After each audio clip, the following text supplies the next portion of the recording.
Oke, silakan.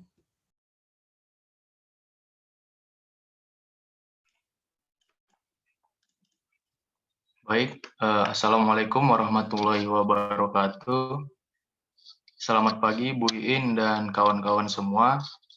Pada kali ini kami kelompok 2 yang beranggotakan Hana absen 8, Yosua absen 9, Imam absen 10, David absen 11, Joshua absen 12, saya sendiri Asrof absen 13, dan Fadlil absen 14 akan mempresentasikan hasil temuan dan diskusi kami yaitu mengenai sengketa PT Pertamina Hulu Energi Metana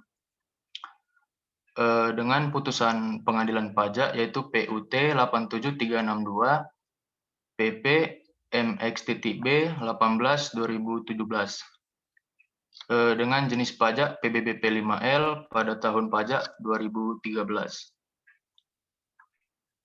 Baik, sebelumnya di sini saya akan menjelaskan terlebih dahulu informasi mengenai perusahaan yang bersengketa.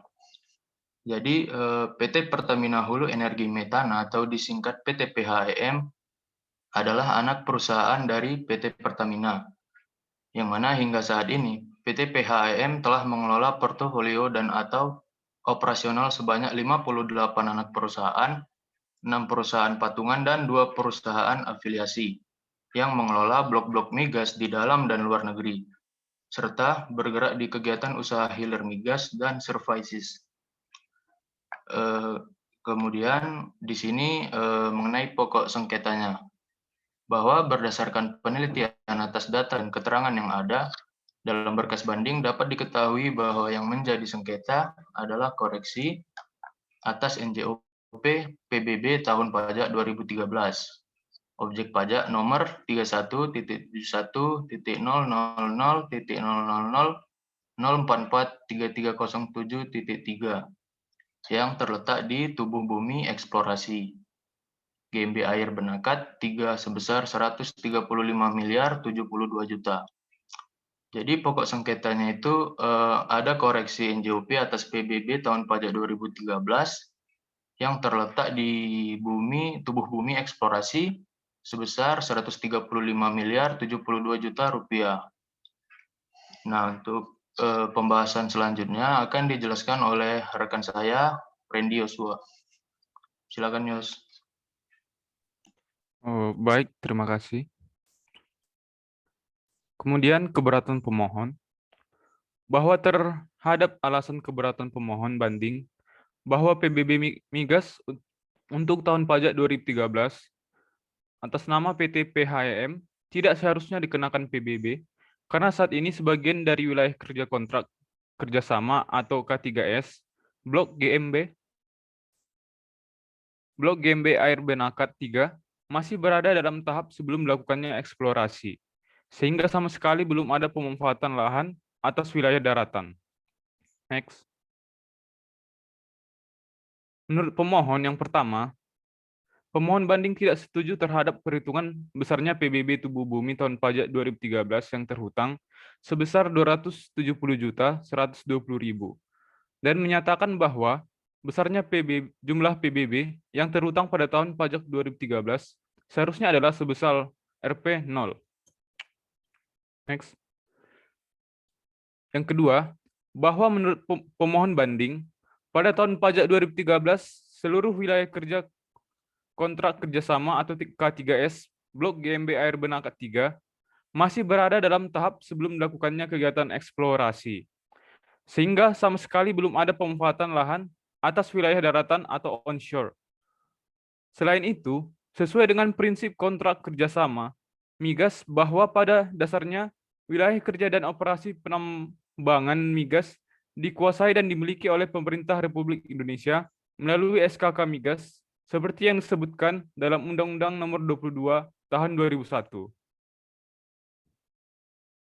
Kemudian yang ketiga, bahwa pada masa eksplorasi, pemohon banding belum mendapatkan manfaat apapun dari tubuh bumi dan pemohon banding hanya mengeluarkan biaya investasi sesuai firm komitmen yang telah disepakati dalam kontrak kerjasama, sehingga penetapan PBB terhutang terhadap tubuh bumi sebesar 270.120.000 adalah tidak tepat. Kemudian akan dilanjutkan oleh rekan saya. Baik, terima kasih. Selanjutnya saya akan memaparkan mengenai pandangan menurut terbanding. Yang pertama, bahwa menurut terbanding, berdasarkan penelitian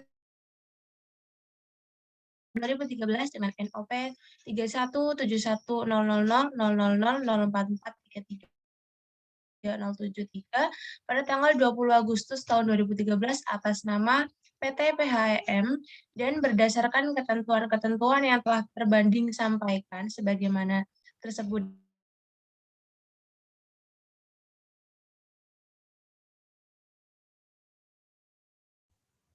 Mohon maaf kalau di tempat saya putus-putus. Apakah ini koneksi internet unsur-unsur saya? sebagai objek dan subjek pajak PBB, penentuan NJOP per meter persegi dan penentuan saat berutang dan tahun pajak 2013 telah memenuhi ketentuan perpajakan. Selanjutnya, yang kedua, menurut terbanding bahwa berdasar pemeriksaan majelis terhadap penjelasan, bukti-bukti serta penjelasan terkait sengketa banding yang disampaikan oleh para pihak, majelis berpendapat penetapan NJOP tubuh bumi sebagai penetapan surat pemberitahuan pajak terutang, pajak bumi dan bangunan tahun pajak 2013 dengan NOP tersebut pada tanggal 20 Agustus 2013 sebesar Rp270.120.000 lebih merupakan sengketa yuridis fiskal. Dan yang ketiga, berdasarkan Pasal 1 Angka 19 bahwa kontrak kerjasama adalah kontrak bagi hasil atau bentuk kontrak kerjasama lain dalam kegiatan eksplorasi dan eksploitasi yang lebih menguntungkan negara dan hasilnya dipergunakan untuk sebesar-besar kemakmuran rakyat. Pasal 5 Angka 1 menyebutkan bahwa kegiatan usaha minyak dan gas bumi itu terdiri dari eksplorasi dan eksploitasi, jadi mencakup keduanya.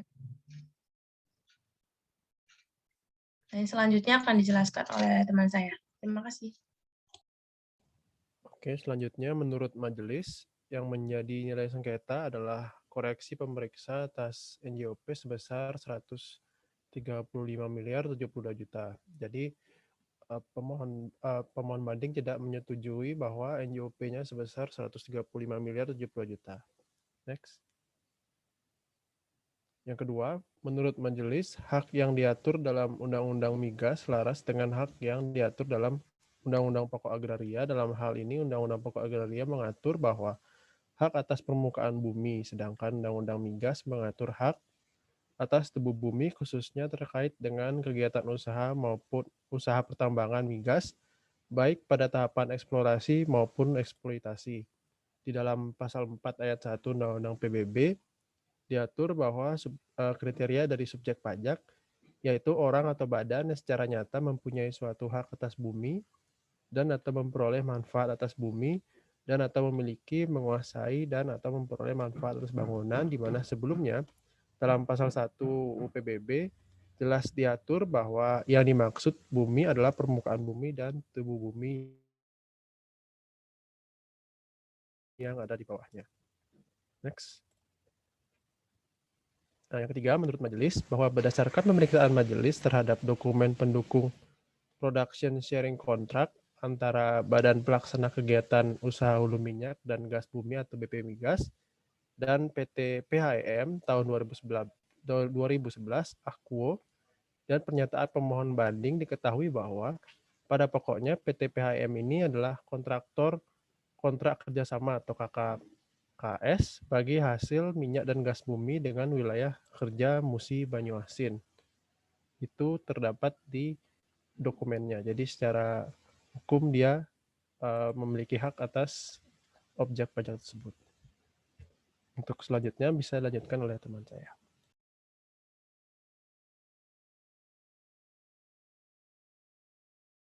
Baik, selanjutnya saya akan menjelaskan ringkasan dari risalah yang kami ambil.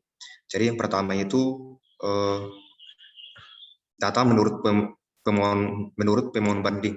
Nah, dari uraian tersebut dapat dilihat bahwa luas bumi dan bangunan serta NJOP bangunan itu nilainya Rp0. Nah, hal ini dikarenakan karena menurut pemohon banding mereka belum menerima manfaat dari eksplorasi yang mereka telah lakukan, hanya saja mereka telah menanamkan investasi. Sedangkan menurut terbanding untuk luas buminya itu 964.800 dan bangunannya 0 dengan nilai NJOP meter per meternya itu 140 dan nilai total NJOP-nya itu 135 miliar 72 juta. Baik, selanjutnya akan dijelaskan oleh teman saya.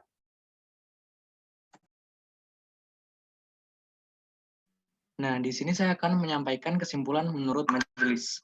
Nah, bahwa selanjutnya majelis berkesimpulan kegiatan-kegiatan usaha pertambangan migas yang dilaksanakan oleh pemohon banding pertanggal 1 Januari 2012 sebagai saat yang menentukan pajak yang terutang untuk penetapan PBB tahun pajak 2013 adalah pada tahap eksplorasi.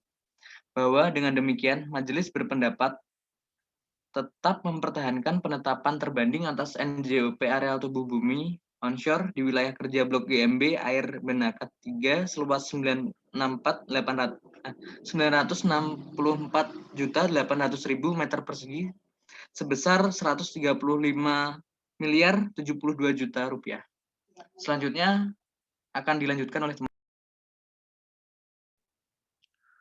Baik, yang selanjutnya adalah putusan terkait kasus sengketa tersebut.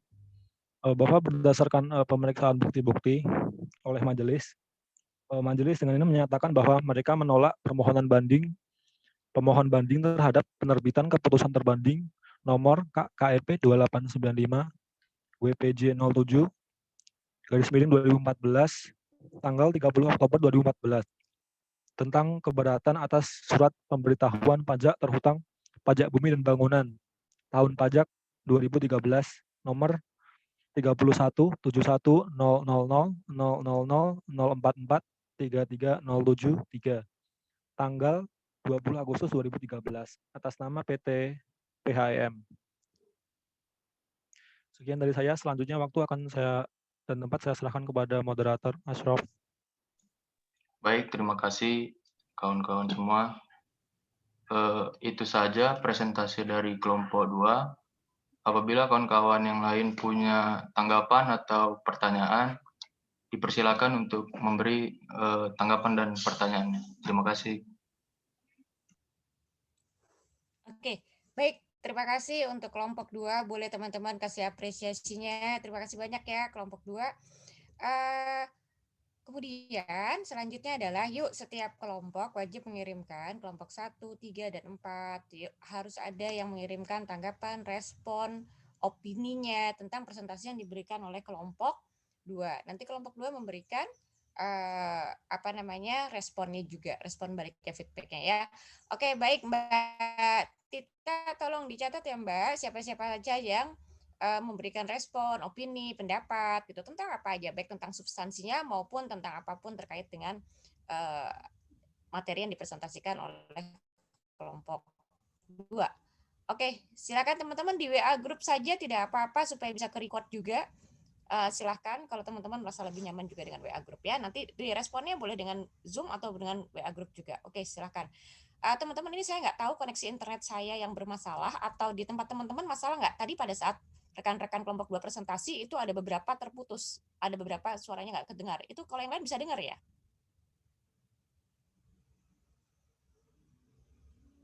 Di bagian Halo? mana mungkin tadi Bu sedikit terputus Bu. Oh iya. Oke ya. Saya pikir internet di tempat saya ya, First Media ini saya. Oke, baik, silakan teman-teman menyampaikan pendapat opininya di WA grup, setiap kelompok harus ada yang mewakili ya. Terima kasih. Saya izin stop share ya, Bu. Ya, oke, silakan.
Oke, baik teman-teman. Jadi begini, memang banyak sekali kalau kita lihat kan di situ yang jadi sengketa kan area eksplorasi ya. Terima kasih ya untuk yang sudah berpendapat. Mbak Tita tolong dibantu dicatat ya yang sudah berpendapat. Teman-teman silakan dari kelompok 2 untuk merespon apa saja dari komen-komen yang diberikan oleh Alif, Yusan Danu, sama Syafiq ya. Silakan direspon. Nah, kalau kita lihat teman-teman, saya izin merespon dari direpresentasikan kelompok 2. Itu kita lihat yang menjadi area sengketa adalah eksplorasi. Banyak sekali wajib pajak itu berpendapat bahwa kalau belum ada hasilnya kan masih eksplorasi, baik pertambangan, kebun maupun hutan gitu ya. Intinya kalau belum ada hasilnya ya harusnya nggak kena pajak dong PBB. Nah ini banyak sekali yang salah persepsi di sini. Teman-teman bayangkan, ini anak perusahaan BUMN gitu ya, itu pun masih nggak paham juga gitu. Berarti di sini apa? Ada PR tentang sosialisasi dan penyuluhan perpajakan yang harus digencarkan oleh Direktorat Jenderal Pajak. Pun selain itu, dari wajib pajaknya sendiri juga harus proaktif sejak awal bertanya. Kita lihat tadi, nilai sengketanya kalau secara rupiah 270 juta. Bayangkan seandainya mereka paham sejak awal gitu ya, ternyata eksplorasi itu ada PBB-nya juga. Mungkin mereka akan menyiapkan cash flow dari awal dan tidak terkena denda sanksi administrasinya. Namun karena memang mereka tidak paham, sehingga tidak diperhitungkan cash flow harus membayar sebesar 200 juta sekian untuk membayar PBB. Pada saat keluar SKP, surat ketetapan pajak yang hasil pemeriksaan, tentu saja mereka kaget, loh kok ada 200 juta harus dibayar? Apalagi jika BUMN itu kondisinya tidak bagus keuangannya ya, pasti akan menambah kerugian yang lebih besar.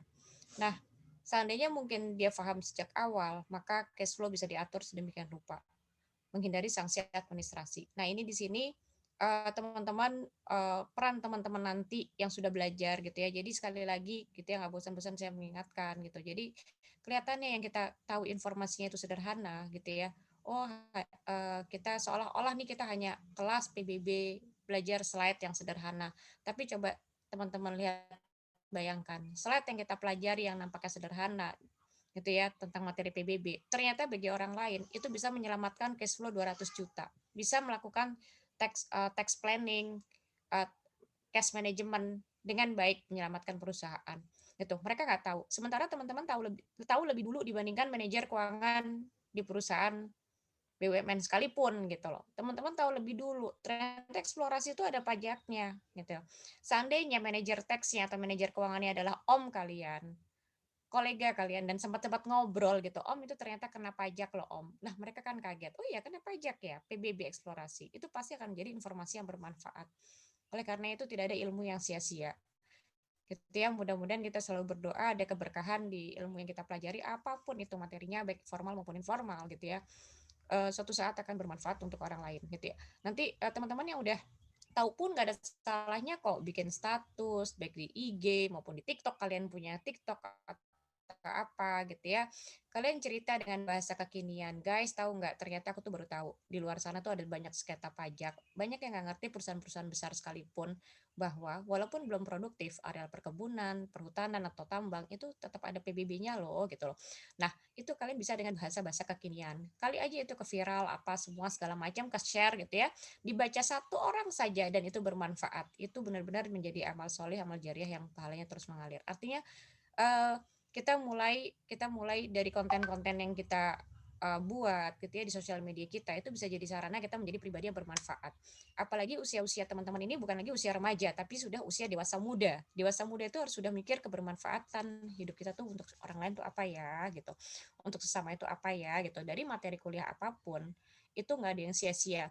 Percayalah teman-teman, ilmu yang kita pikir itu sederhana gitu ya, mungkin buat orang lain itu bisa menyelamatkan hidupnya, menyelamatkan keuangannya, menyelamatkan masa depannya, gitu, membantu tugasnya. Kita nggak pernah tahu ya, gitu. Kurang lebih seperti itu.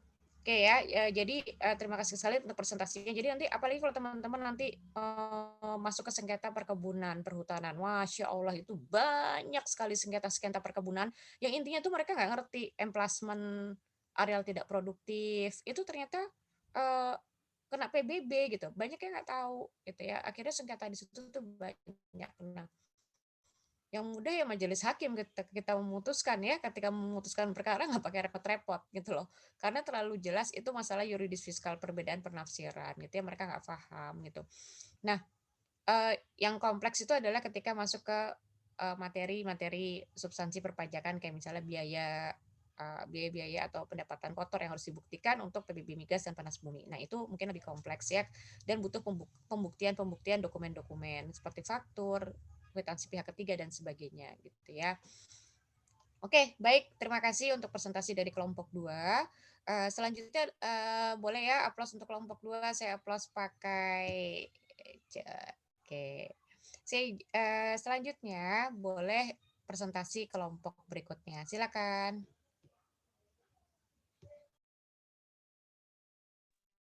Berikutnya dari kelompok 3, izin share screen ya, Bu. Monggo silakan.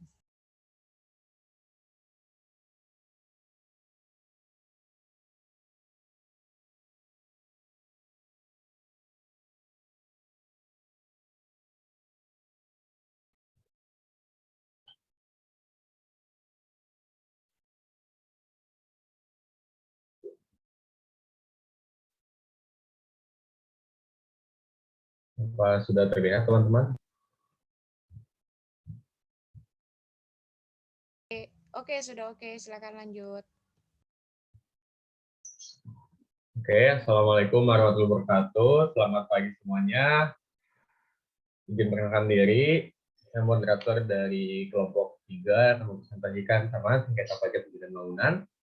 Kami dari kelompok 3 terdiri dari saya sendiri, Muhammad Syafiq Nandi Rahman, lalu ada Fala, ada Nafis, ada Nanda, ada Saka, ada Dinda, dan ada Prima. Oke, langsung aja kita masuk ke pokok sengketanya. Jadi yang akan kita bahas kali ini berada di wilayah kerja KPP Pratama Prabu Muli, yaitu yang bersengketa PT Sumber Mineral Perdana dengan SK 364 dari KPTS dari tahun 2009 dengan pokok sengketa bahwa yang menjadi pokok sengketa adalah penetapan luas objek PBB tahun pajak 2013 dengan nomor objek pajak 16.03.313.314.0017.3 untuk objek pajak yang terletak di Onson, Blok Talang Ubi, Muara Enim, Sumatera Selatan. Selanjutnya akan dilanjutkan oleh teman saya, Fala. Pada Fala, dipersilakan. Ya, selanjutnya ini tentang profil perusahaannya. Jadi pemohon bandingnya ini dari PT Sumber Mineral Perdana yang lokasinya itu bertempat di Talang Ubi, Abab, Penukai Utara, Kabupaten Muara Enim, Provinsi Sumatera Selatan. Yang jadi objeknya itu tentang batu bara, kode wilayah KW.03.ER.006 dengan luas tanahnya itu 8.017 hektar. Ya, itu di gambarnya itu kira-kira bentuk luas lahannya. Bentuknya sedikit unik. Selanjutnya. Nah, jadi untuk bidang pertambangan ini, batubara, penata usahaannya itu dilakukan oleh Kantor Pelayanan Pajak Pratama yang disingkat KPP Pratama. Dalam hal ini KPP Pratama yang ditunjuk yang meliputi letak objek pajak PBB-nya itu pada KPP Pratama Prabu Muli yang bertempat di Jalan Jenderal Sudirman nomor 39 Cambai, Kota Prabu Muli, Sumatera Selatan. Itu bisa dilihat gedungnya sangat unik, keren, bentuknya tabung. Oke, selanjutnya akan dilanjutkan oleh teman saya, Nafis. Jadi menurut terbanding, yaitu PT Sumber Mineral Perdana tadi, bahwa berdasarkan penelitian terhadap surat pemberitahuan objek pajak, diketahui bahwa pemohon banding telah mengisi dan menandatangani SPOP tanggal 6 Mei 2013. Sedangkan pemohon banding melaporkan perbaikannya sesuai tanda bukti penerimaan surat di KPP Pratama Prabu Muli pada tanggal 17 Oktober 2013. terbanding menetapkan ketetapan PBB tahun pajak 2013 atas nama pemohon banding dengan NOP 30 Romawi titik 3 pada tanggal 23 Juli 2013. Hal ini berarti bahwa pemohon banding mengajukan perbaikan SPOP setelah SPPT PBB telah diterbitkan. Sementara tidak ada peraturan perpajakan yang menyebutkan adanya perbaikan SPOP. Selanjutnya, berikut perhitungan PBB terutang menurut terbanding. Luas buminya ada 75.460 meter persegi dengan NJOP per meternya 1.320. Sehingga pajak bumi dan bangunan yang harus dibayar sejumlah Rp199.214.400.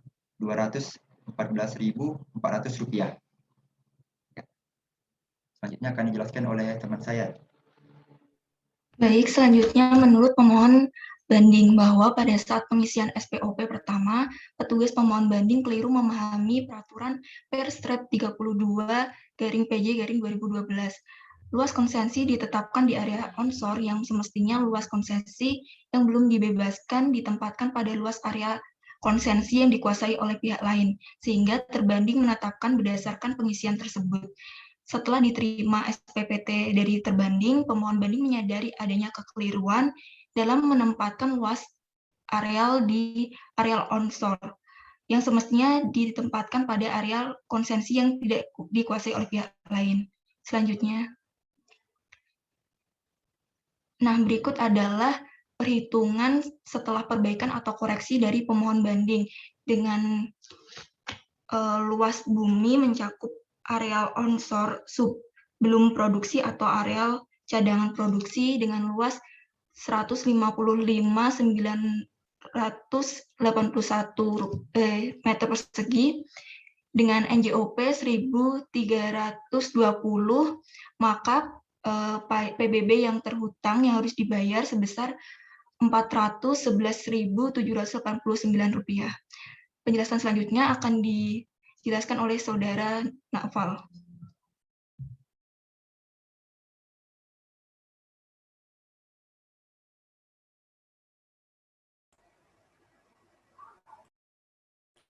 Baik, terima kasih. Selanjutnya, menurut majelis. Jadi berdasarkan pemeriksaan dan penelitian majelis terhadap data-data yang disampaikan terbanding maupun pemohon banding, diketahui bahwa berdasarkan penelitian terhadap SPOP, pemohon banding telah mengisi dan menandatangani SPOP tanggal 6 Mei 2013. Kemudian pemohon banding melaporkan perbaikannya sesuai tanda bukti penerimaan surat di KPP Pratama Prabumulih di tanggal 17 Oktober 2013. Sedangkan terbanding menetapkan ketetapan PBB tahun pajak 2013 atas nama PT Sumber Mineral Perdana di tanggal 23 Juli 2013. Nah, dari sini dapat disimpulkan bahwa pemohon banding mengajukan perbaikan SPOP setelah SPPT PBB telah diterbitkan. Padahal tidak ada peraturan perpajakan yang menyebutkan adanya perbaikan SPOP. Bahwa atas penerbitan SPPT tersebut, pemohon banding menyadari telah terjadi kekeliruan persepsi di dalam mengisi luas areal pada SPPT onshore. Nah, sehingga pemohon banding mengajukan permohonan keberatan terhadap SPPT onshore tersebut dengan sengketa luas bumi yang dikenakan PBB. Kemudian atas banding yang diajukan oleh pemohon banding tanggal 11 Agustus 2014,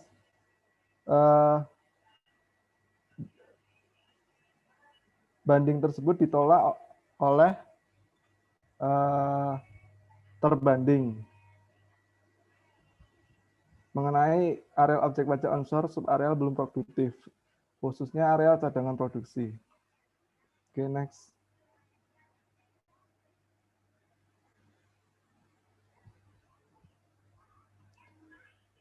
Nah, ini nilai PBB yang terutang senilai 199 juta sekian. Itu merupakan perhitungan PBB untuk area objek pajak onshore subarea belum produktif, yaitu area cadangan produksi. Di sini pemohon banding akui bahwa terdapat kesalahan di dalam pengisian SPOP, di mana pemohon banding mengisinya untuk area objek pajak onshore seluas 75.460.000 meter persegi dengan NJOP per meternya sebesar Rp1.320. Nah, menurut pemohon banding, kesalahan tersebut terjadi karena adanya perubahan form pengisian SPOP berdasarkan peraturan DJP nomor per slip 32 garing PJ garing 2012 tanggal 28 Desember 2012 mengenai tata cara pengenaan PBB sektor pertambangan untuk pertambangan minerba.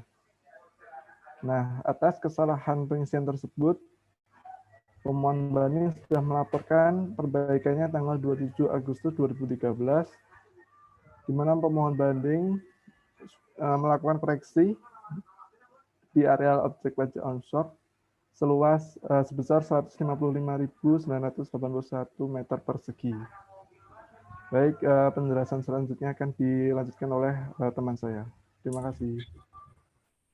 Ya, terima kasih. Selanjutnya saya akan menjelaskan menurut majelis. Yang pertama bahwa berdasarkan pemeriksaan dan penelitian majelis dalam persidangan terhadap bukti pendukung dan keterangan yang disampaikan terbanding dan pemohon banding, diuraikan fakta hukum sebagai berikut.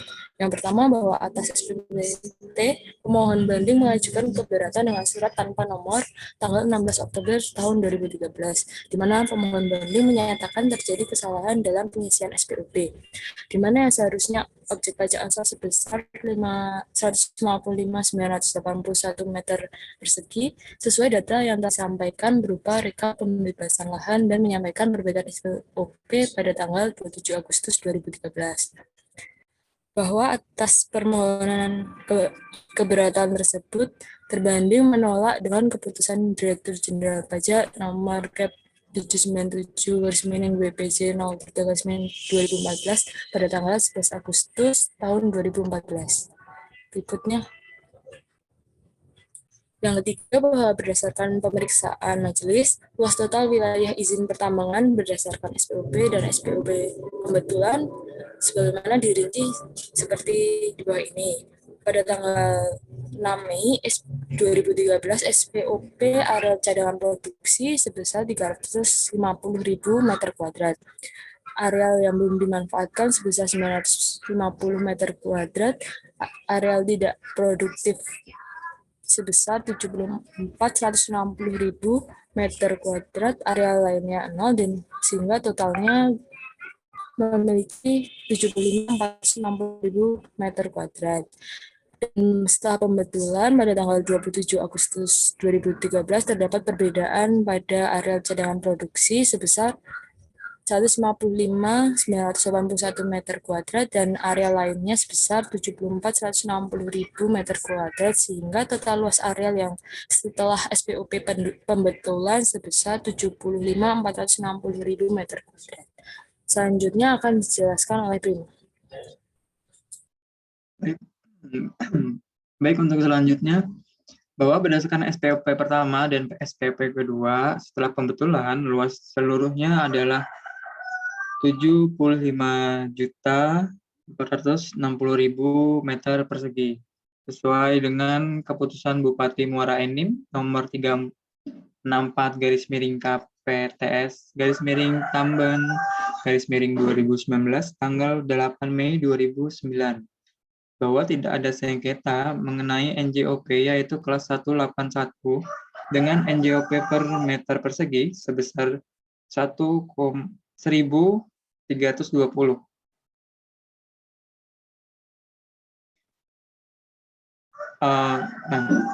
Bahwa terdapat bukti pembebasan lahan yang disampaikan oleh pemohon banding dan tidak terdapat bukti yang disampaikan oleh terbanding yang dapat membuktikan pemohon banding melakukan kebebasan lahan lebih dari yang dilaporkan. Bahwa berdasarkan hal tersebut, terbukti pemohon banding menguasai permukaan bumi onshore sebagaimana dimaksud dalam pasal 2 ayat 3 Peraturan Direktur Jenderal Pajak nomor per strip 32 garis miring PJ garis miring 2012 dengan luas 155.981 meter persegi. Dan tubuh bumi operasi produksi dengan luas 75.484.019 meter persegi. Next. Putusan majelis menyatakan mengabulkan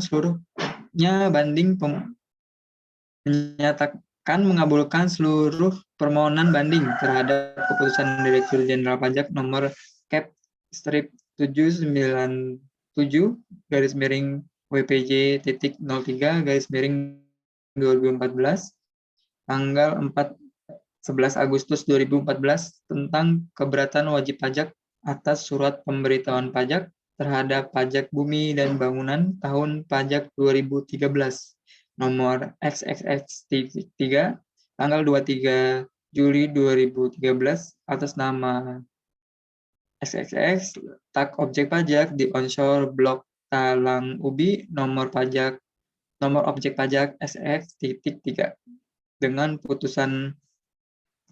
pajak berutang yang harus dibayar adalah 411.789 411.000 ya. Oke.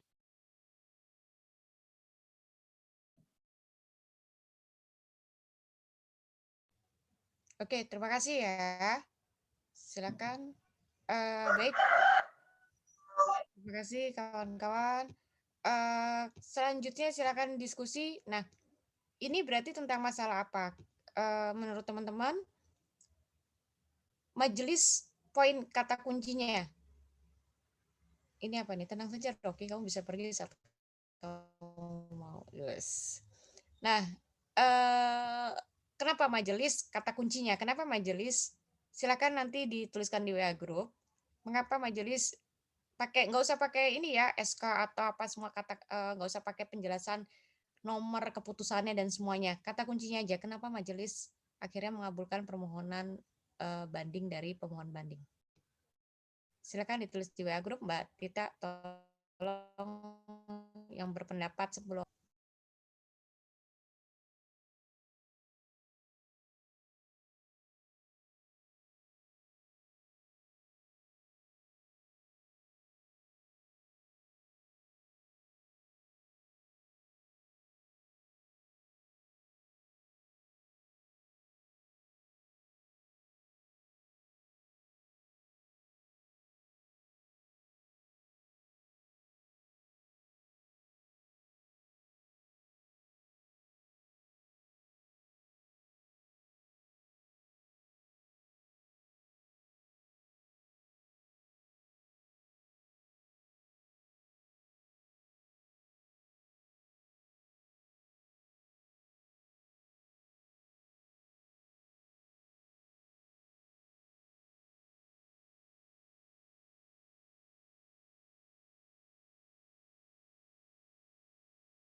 Ada tanah yang tadinya terbanding atau fiskus itu mengklaim itu miliknya dalam penguasaan wajib pajak. Padahal wajib pajak itu sudah melakukan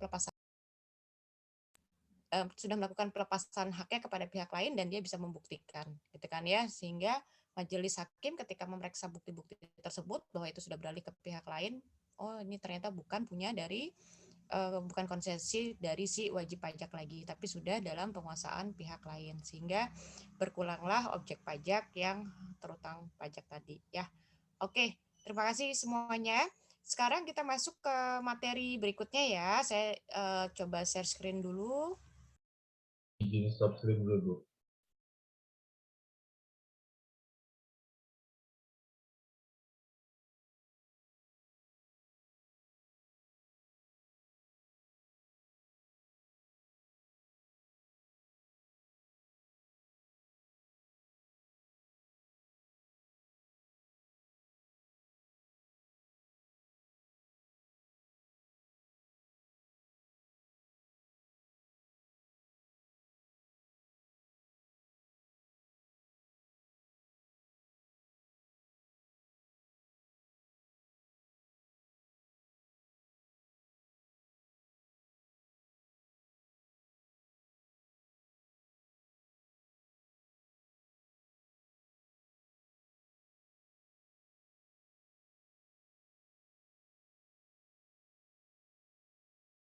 Apakah di layar sudah tampak PPT-nya?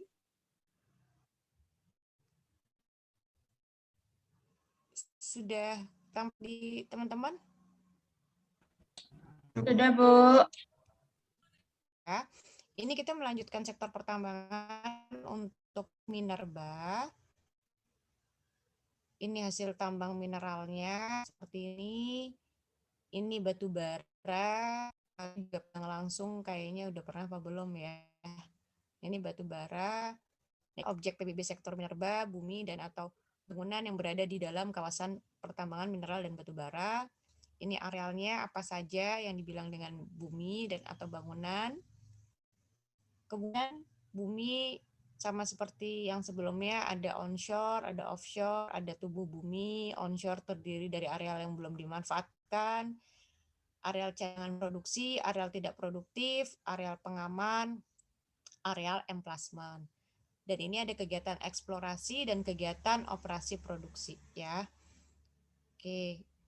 Kemudian sama tadi ini yang tidak termasuk objek PBB minerba, ini pasal 3 ayat 1 ini berlaku untuk semuanya ya, untuk semua jenis objek PBB di sektor perhutanan, perkebunan, pertambangan semuanya ya. Nah, ini objek pajak sektor pertambangan, ini ada bumi, offshore, ini ada onshore, areal produktif, areal cadangan produksi, areal tidak produktif, areal pengaman, areal emplacement, areal belum dimanfaatkan. Oke. Ini tubuh buminya. Lagi dikeruk nih ya, mineral batu baranya. Areal produktif, areal yang sedang dilakukan penambangan. Areal yang belum ditambang, areal dan produksi. Terus ini tebing, jurang, rawa, danau, sungai, areal reklamasi, areal tidak produktif. Areal emplacement, kantor, perumahan, pabrik, gudang, lapangan olahraga. Emplacement, ini areal yang sedang dilakukan penyelidikan umum, eksplorasi. Areal pengaman ada dam area, stockpile, jalur conveyor, jalur pipa, gitu ya. Nah, ini penentuan NJOP untuk onshore. Areal yang belum dimanfaatkan berdasarkan perbandingan harga dengan objek lain sejenis. Kemudian areal cadangan produksi, penyesuaian terhadap NJOP bumi per meter persegi untuk areal yang belum dimanfaatkan. Areal tidak produktif, ini penyesuaian terhadap NJOP bumi per meter persegi untuk areal belum dimanfaatkan, dan areal pengaman. Ya. Ini juga sama, areal pengaman sama areal tidak produktif. Terus areal emplacement, perbandingan harga dengan objek lain yang sejenis. Total NJOP bumi onshore, total luas area bumi dikali total luas bumi. Ya. Total luas areal bumi dikali total luas bumi. Oke. Nah, ini sama offshore-nya 11458 sama seperti yang kita pelajari sebelumnya. Penentuan NJOP tubuh bumi eksplorasi 140. Penentuan NJOP tubuh bumi eksploitasi hasil bersih dikali angka kapitalisasi. Penentuan NJOP bangunan ditentukan berdasarkan nilai perolehan baru, gitu ya. Objek pajak PBB minerba. Ini satu areal produktif, kedua areal belum produktif, ketiga areal tidak produktif, yang keempat ini areal emplacement, yang kelima ini areal pengaman, ini yang keenam ini areal lainnya ya, yang ketiga ini areal tidak produktif.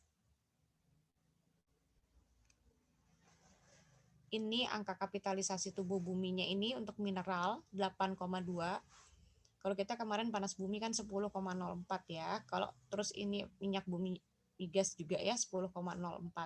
Kalau ini mineral itu 8,2 angka kapitalisasinya. Terus angka batu bara itu 10,25. Ini areal emplacement luas dikali nilai dasar tanahnya itu berapa. Ya, kalau cara menghitungnya. Kemudian kalau permukaan bumi untuk offshore luasnya dikali 11.458 per meter persegi. Ini berdasarkan CAP Dirjen Pajak nomor 93 tahun 2019. Kemudian tubuh bumi yang eksplorasi untuk minerba luasnya berapa dikali 140 per meter persegi. Ini juga berdasarkan CAP 93 tahun 2019. Kemudian untuk yang eksploitasi eksploitasi itu caranya untuk migas dan pendapatan bersih dikali AK. Ingat teman-teman, pendapatan bersih ya, bukan pendapatan kotor. Itu sebabnya biaya-biaya yang dikeluarkan dalam proses mendapatkan migas dan panas bumi itu sangat mempengaruhi jumlah PBB yang terutang. Tubuh bumi operasi produksi minerba yang belum menghasilkan itu sama dengan NJOP tubuh bumi eksplorasi. Tubuh bumi operasi produksi jika pendapatan bersih kurang dari 0. NJOP sama dengan 0. Oke ya. Menghitung pendapatan bersih minerba. Hasil produksi setahun sebelum tahun pajak. Ini logam hasil produksi setahun sebelum tahun pajak. Jadi kalau kita mau bayar pajak untuk tahun 2021, kita harus melihat berapa omsetnya di tahun 2020 ya.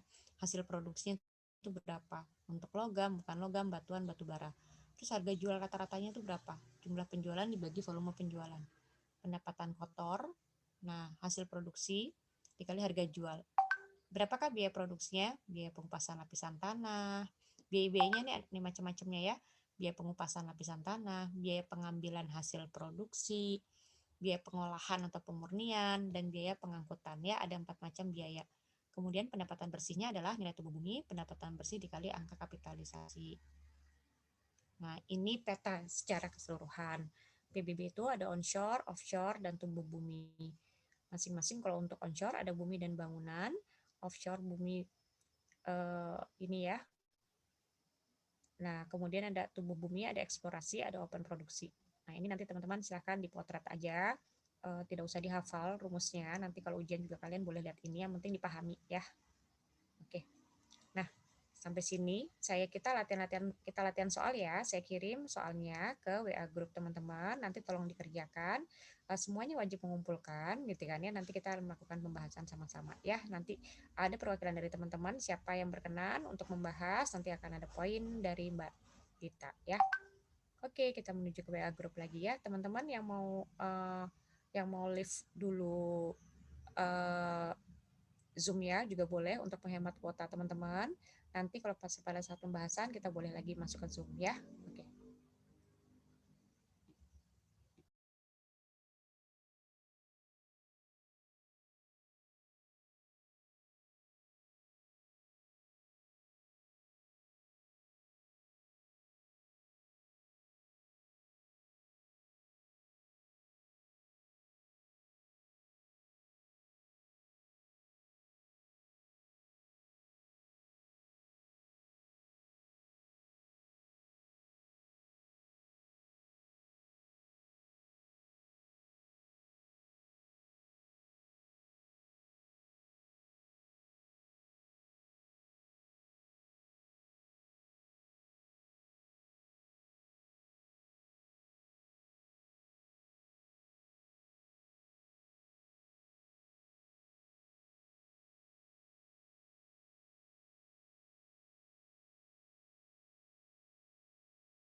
izin bahas. Kalau teman-teman ada yang berpendapat lain, silakan kita bahas. Nanti kalau tidak ada pendapat yang berbeda, silakan teman-teman memperbaiki jika masih ada yang masih salah ya, diperbaiki dulu gitu ya, supaya nanti untuk buat belajar persiapan ujian juga ya. Saya izin share screen ya.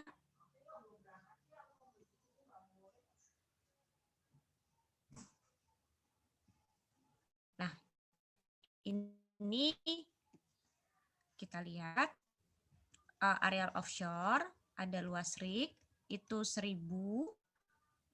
Kita yang offshore dulu ya, offshore karena di situ juga penjelasannya adalah offshore, bukan onshore. Offshore dan tubuh bumi. Luas rignya 1000, luas bumi offshore-nya di situ dibilang 500 km persegi, kita jadikan meter persegi ya, jadi sekian gitu ya. Nilai buminya sehingga 500 juta ini dikali 11,458. Hasilnya sekian. Nilai bangunannya, luas rignya dikali